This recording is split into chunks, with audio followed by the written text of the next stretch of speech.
नमस्कार साथियों, daily current affair show में आप सभी का बहुत बहुत स्वागत है। आज 20 सितंबर 2025 का करंट अफेयर और उससे रिलेटेड उसका स्टैटिक जीके इस वीडियो में हम लोग पढ़ा जाएगा। तो आइए जल्दी से शुरू करते हैं। पहला करंट अफेयर पूछा गया है, वुमेन फीडे मास्टर WFM का खिताब पाने वाली बिहार की पहली महिला कौन बनी? उत्तर होगा मरियम फातिमा। मरियम फातिमा ने फीडे मास्टर्स का टूर्नामेंट जीत लिया और ये बिहार राज्य से संबंधित हैं। इस प्रकार से यह वुमेन फीडे मास्टर का खिताब जीतने वाली पहली बिहार की महिला हो गई। नाम मरियम फातिमा। मरियम फातिमा साथियों मुजफ्फरपुर जिले की हैं, याद रखेंगे। मुजफ्फरपुर, मुजफ्फरपुर बिहार में साथियों लीची के लिए फेमस जिला जगह मुजफ्फरपुर। वैशाली क्षेत्र कहा जाता है मुजफ्फरपुर, और एक मुजफ्फरनगर है जो उत्तर प्रदेश में है साथियों। मरियम फातिमा बिहार की पहली वुमेन फीडे मास्टर बन गई। फीडे, फीडे के बारे में आप देख लीजिएगा। फीडे क्या है? FIDE। फीडे का फुल फॉर्म है federation of international dash HS। Federation of federation federation of international federation of international dash dash HS, ये फीडे का फुल फॉर्म है। और ये साथियों यह चेस से संबंधित, शतरंज से संबंधित दुनिया की सर्वोच्च संस्थान है। इसका गठन हुआ था 20 जुलाई 1924 ईस्वी को। 20 जुलाई 1924 को इसका गठन हुआ। फीडे का हेडक्वार्टर आपसे पूछ ले तो लुसाने स्विट्जरलैंड में है। लुसाने स्विट्जरलैंड में फीडे का मुख्यालय है। स्विट्जरलैंड में फीडे का मुख्यालय है लुसाने शहर में। और इसके वर्तमान में प्रमुख अगर पूछा जाए, फीडे के वर्तमान में प्रमुख कौन है? आर्केडी द्वारकोविच हैं।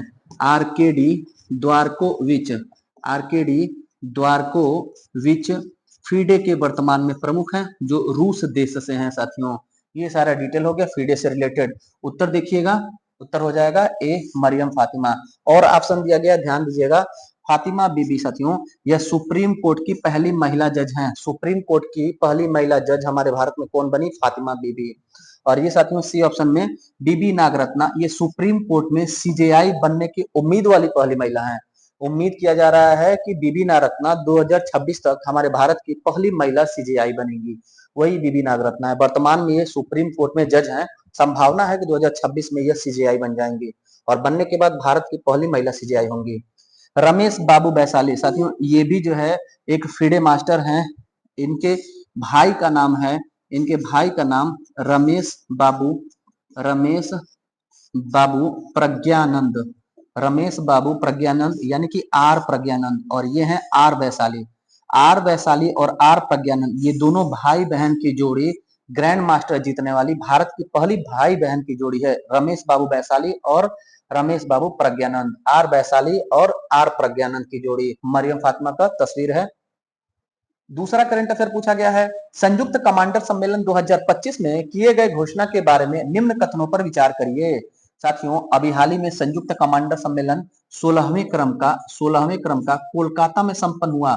कल के करंट अफेयर में हम लोगों ने पढ़ा था कोलकाता में 16वें क्रम का सशस्त्र बल का सम्मेलन या संयुक्त कमांडर सम्मेलन का उद्घाटन PM मोदी जी ने किया, याद आ रहा होगा आपको। इसी सम्मेलन में साथियों कुछ घोषणा किया गया। पहला है कि 3 संयुक्त स्टेशन की स्थापना होगी, यह घोषणा किया गया, सही बात है। दूसरा, त्रिसेवा शिक्षा कोर का गठन किया जाएगा। पहले अलग अलग सेनाओं का, वायुसेना, थल सेना, नौसेना के अलग अलग कोर थे। अभी क्या है, तीनों सेवाओं का मिला करके शिक्षा कोर का गठन किया जाएगा, ये भी सही है। यह बात इसमें कहा गया, अनाउंस इसमें किया गया संयुक्त कमांडर सम्मेलन 2025 में कोलकाता में। तो इस प्रकार से साथियों दोनों कथन सही है, तो उत्तर हमारा हो जाएगा C। 1 और 2 दोनों ही सही हैं। उत्तर चेक कर लीजिएगा, यहाँ पर उत्तर हो जाएगा C। कंबाइंड कमांडर्स कॉन्फ्रेंस 2025, संयुक्त कमांडर सम्मेलन 2025 15 से 17 सितंबर 2025 को हुआ। तीसरा करंट अफेयर पूछा गया है, भारतीय रक्षा इंजीनियर्स सेवा ने 76वां स्थापना दिवस कहां मनाया? उत्तर होगा दिल्ली में। दिल्ली में साथियों अभी हाल ही में 76वां भारतीय रक्षा इंजीनियरिंग सेवा का स्थापना वर्ष मनाया गया। हुआ क्या साथियों, ये जो संगठन है भारतीय रक्षा इंजीनियर्स सेवा, इसका गठन 17 सितंबर 1949 ईस्वी को हुआ था। 17 सितंबर 1949 ईस्वी को रक्षा मंत्रालय के अंतर्गत यह कार्य करता है। इसी का 75 वर्ष पूरा हुआ, 76वां स्थापना दिवस मनाया गया दिल्ली में। और दिल्ली में भी पूछे कहां पर, तो मानिक शाह सेंटर में। दिल्ली में मानिक शाह सेंटर में भारतीय रक्षा इंजीनियरिंग सेवा का 76वां स्थापना दिवस मनाया गया, जो रक्षा मंत्रालय के अधीन होता है। ये साथियों यूपीएससी के थ्रू एक एग्जाम कराया जाता है जिसमें ग्रुप ए के अधिकारियों की नियुक्ति होती है भारतीय रक्षा इंजीनियरिंग सर्विस में सेवा में। चौथा करंट अफेयर पूछा गया है, हाल ही में चर्चित हस्ती रॉबर्ट रेडफोर्ड का निधन हो गया। इनका संबंध किस क्षेत्र से था? इनका संबंध हॉलीवुड अभिनेता था साथियों। हॉलीवुड में अभिनय का कार्य करते थे। 4 दशक तक हॉलीवुड में अभिनय का कार्य किया रॉबर्ट रेडफोर्ड ने। इन्हीं का अभी हाल ही में 89 वर्ष की आयु में निधन हो गया। कहां पर हुआ? यूएसए में। यूएसए में भी कहां पर हुआ? यूटा शहर में, याद रखेंगे। यूएसए के यूटा शहर में 89 वर्ष की आयु में हॉलीवुड अभिनेता रॉबर्ट रेडफोर्ड का निधन हो गया। निधन से साथियों क्वेश्चन पूछ देता है कि यह चर्चित हस्ती है, इनका संबंध किससे है? इसी प्रकार से प्रश्न बनता है, कोई पत्रकार, राजनेता, अभिनेता, वैज्ञानिक का निधन हुआ तो उनका नाम देकर के पूछ देता है। ऐसे इस प्रकार से प्रश्न आपके सामने रखे गए हैं। पांचवा करंट अफेयर पूछा गया है, स्वागत एफआई किसके द्वारा लॉन्च किया गया? स्वागत एफआई सेबी के द्वारा लॉन्च किया गया साथियों। एक पोर्टल है स्वागत एफआई। सेबी ने लॉन्ग टर्म इन्वेस्टमेंट के लिए, long term investment, long term investment क्या होता है साथियों? लॉन्ग टर्म इन्वेस्टमेंट मतलब हिंदी में इसको कहा जाएगा दीर्घ अवधि का निवेश। दीर्घ अवधि के निवेश कराने के लिए स्वागत एफआई को शुरू किया है सेबी ने। तो इसके बारे में आप डिटेल देखिएगा सेबी के बारे में। सेबी का गठन 1988 ईस्वी में हुआ। इसका मुख्यालय मुंबई में है। इसको वैधानिक दर्जा 1992 में दिया गया। सेबी को वैधानिक दर्जा 1992 में दिया गया।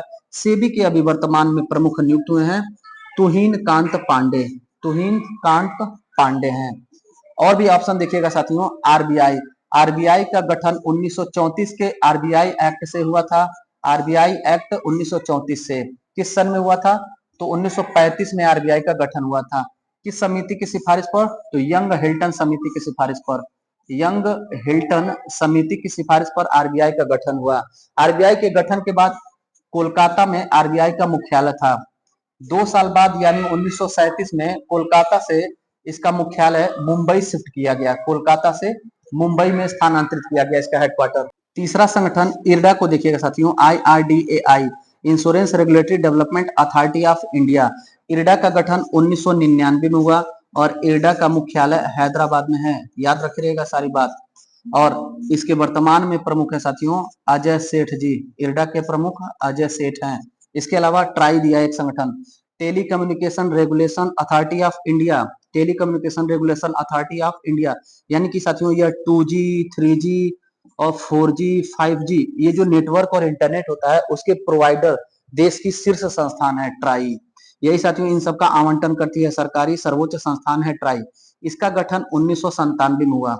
1997 में हुआ। इसके वर्तमान में प्रमुख अनिल लोहाटी जी हैं। अनिल लोहाटी, अनिल लोहाटी हैं। और इसका हेडक्वार्टर नई दिल्ली में है। नई दिल्ली में ट्राई का हेडक्वार्टर है। याद रखिएगा इतनी सारी बात। छठा करंट अफेयर पूछा गया है, ग्रामीण दूरसंचार कनेक्टिविटी को बढ़ाने हेतु बीएसएनएल देश के कितने पोस्ट ऑफिस के माध्यम से सिम बेचेगा? महत्वपूर्ण प्रश्न साथियों। बीएसएनएल फिर से अपने में रिफॉर्म करके अपना नेटवर्क फैलाने का प्रयास कर रहा है। इसने पोस्ट ऑफिस के साथ समझौता किया है। पोस्ट ऑफिस के साथ समझौता किया है। देश भर में कुल लगभग 1,65,000 यानी 1.65 लाख पोस्ट ऑफिस हैं। इन्हीं पोस्ट ऑफिस के माध्यम से बीएसएनएल का सिम बेचा जाएगा और बीएसएनएल का रिचार्ज किया जाएगा ग्रामीण दूरसंचार कनेक्टिविटी को बढ़ाने के लिए। यह समझौता साथियों बीएसएनएल और पोस्ट ऑफिस के मध्य हुआ है। बीएसएनएल और पोस्ट ऑफिस के मध्य 1 वर्ष के लिए एमओयू पर हस्ताक्षर हुआ है। 1 वर्ष के लिए एमओयू पर हस्ताक्षर हुआ। इसके तहत 1 वर्ष में पोस्ट ऑफिस बीएसएनएल के सिम बेचेगी और उसके रिचार्ज और उसके एक्टिवेशन से रिलेटेड कार्य को करेगी। 7वां करंट अफेयर पूछा गया है, सीमा पार लेन देन के तहत भारतीय स्टेट बैंक ने यस बैंक की 13.18% हिस्सेदारी किस बैंक को बेची? याद रखेंगे कि भारतीय स्टेट बैंक का यस बैंक जो है उसमें 13.18% हिस्सेदारी था। 13.18% हिस्सेदारी था। इसको एसबीआई ने बेच दिया। किससे बेचा है? एसएमबीसी बैंक से बेचा है। एसएमबीसी जापान का बैंक है साथियों, इसी से बेच दिया है। कौन सी पॉलिसी है ये? तो ये क्रॉस बॉर्डर ट्रांजैक्शन पॉलिसी है। सीमा पार लेन देन के तहत, सीमा पार लेन देन क्रॉस बॉर्डर पॉलिसी के तहत एसएमबीसी बैंक से एसबीआई ने यस बैंक में जो उसका अपना शेयर 13.18% था वो बेच दिया। यानी हम लोग क्या समझ पा रहे हैं कि भारतीय स्टेट बैंक अपना तो खुद का भारत का सबसे बड़ा व्यापारिक बैंक है ही, इसके अलावा अलग अलग बैंकों में इसने शेयर को खरीद के रखा है। इसमें यस बैंक के शेयर को इसने जापानी एसएमबीसी बैंक से बेच दिया। याद रखेंगे ये बात। 8वां करंट अफेयर पूछा गया है, भारत की पहली राष्ट्रीय भूतापी ऊर्जा नीति शुरू की। उत्तर होगा MNRE मंत्रालय ने। MNRE मतलब ministry of new and renewable energy, नवीन और नवीकरणीय ऊर्जा मंत्रालय, जिसके मंत्री हैं साथियों, कैबिनेट मंत्री हैं प्रहलाद जोशी जी। प्रहलाद जोशी जी का मंत्रालय ने कहा है कि भारत की पहली राष्ट्रीय भूतापी ऊर्जा नीति को शुरू किया जाएगा। उत्तर यहाँ हो जाएगा ए। डिटेल देखिएगा, भूतापी ऊर्जा क्या होता है? पृथ्वी हमारी है, पृथ्वी के भीतर जो उष्मा संग्रहित है, पृथ्वी के अंदर जो उष्मा कलेक्ट है, संग्रहित है, इसी उष्मा से ऊर्जा पैदा करने को हम लोग कहते हैं भूतापी ऊर्जा। भूतापी ऊर्जा कहते हैं। सोलर एनर्जी अलग है साथियों, सोलर एनर्जी सूर्य से आने वाले जो किरण होती है, ऊर्जा होती है, उससे जो एनर्जी प्रोड्यूस किया जाता है उसको सौर ऊर्जा कहा जाता है। सौर ऊर्जा भी साथियों नवीकरणीय मंत्रालय के अंतर्गत आता है। ये जो नवीकरणीय मंत्रालय है इसके तहत सौर ऊर्जा आता है, सौर ऊर्जा, उसके अलावा भूतापी ऊर्जा आता है, इसके अलावा पवन ऊर्जा आता है, इसके अलावा जल विद्युत ऊर्जा आता है। इन सभी को साथियों नवीकरणीय ऊर्जा कहते हैं, क्योंकि यह समाप्त नहीं होंगे, इनका रिन्यूअल हो जाएगा, यह पुनः से जो है स्थापित हो सकते हैं, इसलिए इनको नवीकरणीय ऊर्जा कहा जाता है। 9वां करंट अफेयर पूछा गया है, कोरियाई प्रायद्वीप के परमाणु निरस्त्रीकरण के लक्ष्य की पुष्टि करने के लिए दक्षिण कोरिया से समझौता किया। उत्तर होगा यूएसए। सी उत्तर होगा यूएसए। यूएसए और दक्षिण कोरिया के मध्य एक समझौता हुआ। क्या समझौता हुआ कि जो कोरिया प्रायद्वीप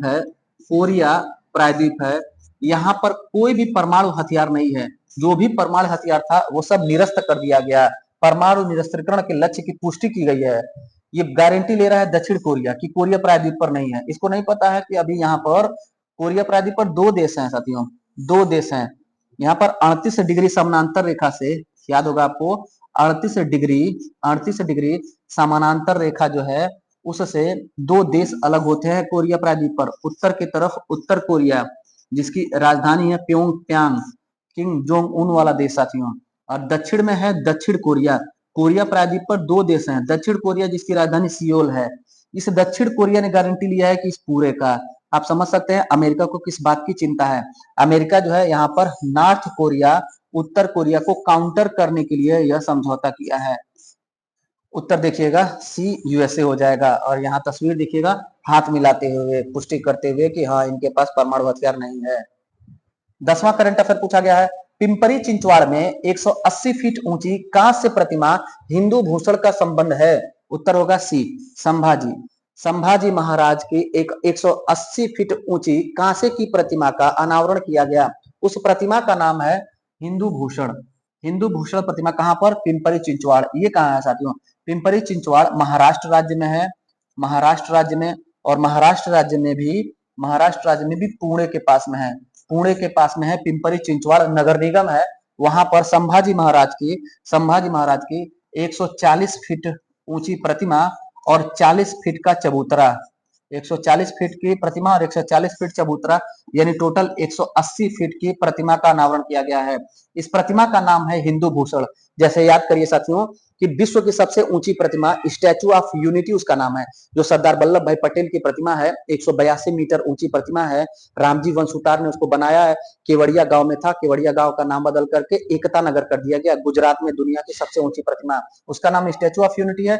यहाँ पर जो संभाजी महाराज की प्रतिमा स्थापित की गई है, इसका नाम है हिंदू भूषण। यह पिंपरी चिंचवाड़ पुणे के समीप में स्थापित किया गया है। उत्तर देखिएगा साथियों, उत्तर होगा सी। प्रतिमा देखिएगा। 11वां करंट अफेयर पूछा गया है, प्रधानमंत्री मोदी ने पीएम मित्र पार्क का उद्घाटन कहां किया? उत्तर होगा सी धार मध्य प्रदेश का जिला है साथियों। वहां पर मोदी जी ने अभी हाल ही में पीएम मित्र पार्क का उद्घाटन किया। पीएम मित्र पार्क क्या है, पूरी बात ध्यान से देखिएगा। 2021 में हमारे देश में इस कार्यक्रम की शुरुआत होती है, पीएम मित्रा पार्क। पीएम से प्रधानमंत्री और मित्रा MITRA है, mega integrated textile and region apparel. Mega integrated textile and region apparel इसका फुल फॉर्म है मित्रा का। इसके तहत साथियों 2027-28 ईस्वी तक कपड़ा उद्योग में अपने भारत को आत्मनिर्भर बनाना, कपड़ा इंडस्ट्रीज में, टेक्सटाइल इंडस्ट्रीज में हमारे भारत को आत्मनिर्भर बनाने के लिए 2021 में पीएम मित्रा पार्क योजना की शुरुआत की गई। इसी के तहत धार में एक पार्क की स्थापना हुई है। क्यों पार्क कहा जा रहा है? पार्क का मतलब हुआ साथियों, वहां पर कपास आसानी से उपलब्ध हो जाएगा, यानी कपास किसानों के लिए भी बेहतर होगा, और जो कपड़ा इंडस्ट्री, टेक्सटाइल इंडस्ट्री से जुड़े हुए लोग होंगे उनको भी आसानी से कच्चा माल उपलब्ध हो जाएगा। वहीं से लॉजिस्टिक होकर के पूरे देश भर में ये सप्लाई भी आसानी से हो जाएगा, यानी सारा कुछ एक सेंटर रहेगा। पीएम मित्रा पार्क कपड़े का पूरा हब रहेगा साथियों। 12वां करंट अफेयर पूछा गया है, विश्व बांस दिवस 2025 मनाया गया। विश्व बांस दिवस अभी हाल ही में 18 सितंबर को मनाया गया। हर साल 18 सितंबर को विश्व बांस दिवस मनाया जाता है। वर्ल्ड बम्बू डे 18 सितंबर को मनाया जाता है। बम्बू साथियों, बांस को ग्रीन गोल्ड कहा जाता है, याद रखेंगे। ग्रीन गोल्ड किसको उपमा दिया गया? तो बांस को उपमा दिया गया है। बांस को हमारे देश में भी बांस उद्योग को बढ़ावा देने के लिए साथियों 2006-7 ईस्वी में एनबीएम एक चला था, नेशनल बम्बू मिशन। हमारे देश में कब चला था? 2006-7 में चला था। ये विश्व बांस दिवस साथियों, इसके मनाने की शुरुआत 2009 ईस्वी में की गई थी। 2009 से विश्व बांस दिवस हर साल 18 सितंबर को मनाया जाता है।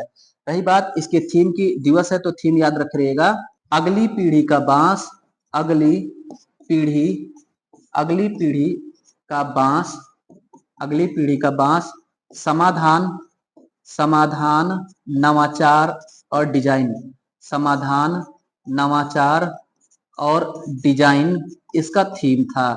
एक बार फिर से पढ़ते हैं, देखिएगा। राष्ट्रीय बम्बू मिशन 18 सितंबर का थीम क्या था? अगली पीढ़ी का बांस, समाधान नवाचार और डिजाइन। कब शुरू हुआ? तो 2009 में विश्व बांस दिवस मनाना शुरू हुआ।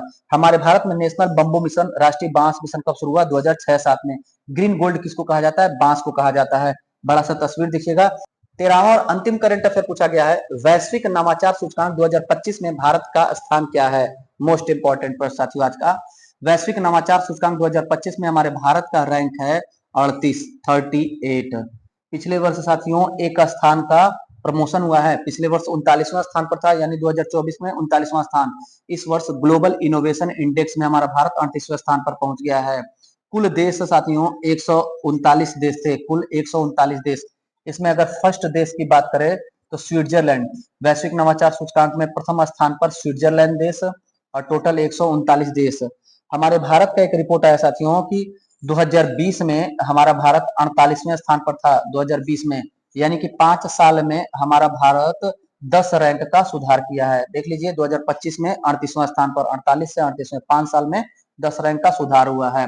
वैश्विक नवाचार सूचकांक किसके द्वारा जारी किया जाता है? तो वीपो के द्वारा जारी किया जाता है। वर्ल्ड इंटेलेक्चुअल प्रॉपर्टी ऑर्गेनाइजेशन, विश्व बौद्धिक संपदा संगठन के द्वारा जारी किया जाता है वैश्विक नवाचार सूचकांक। यहाँ पर दो और डाटा दिया गया साथियों, 115 और 118। 115वां आपको याद रखना है, शांति सूचकांक में हमारे भारत का रैंक 115 है, और खुशहाली सूचकांक में हमारे भारत का रैंक 118 है। करेंट का आंकड़ा है साथियों। हैप्पीनेस इंडेक्स में हमारा भारत 118वें स्थान पर, और ग्लोबल पीस इंडेक्स में हमारा भारत 115वें स्थान पर है। साथियों ये था आज का 13 महत्वपूर्ण करंट अफेयर। कैसा लगा आज का क्लास? हम लोग का प्रयास, फीडबैक जरूर दीजिएगा। और हाँ, आप सभी को हृदय की गहराइयों से धन्यवाद। आपके अपने चैनल पर 2 के सब्सक्राइबर कंप्लीट हो गए। ऐसे ही अपने चैनल से स्नेह और प्रेम बरकरार रखिए। बाकी मिलते हैं अगले क्लास में, तब तक के लिए बहुत बहुत धन्यवाद।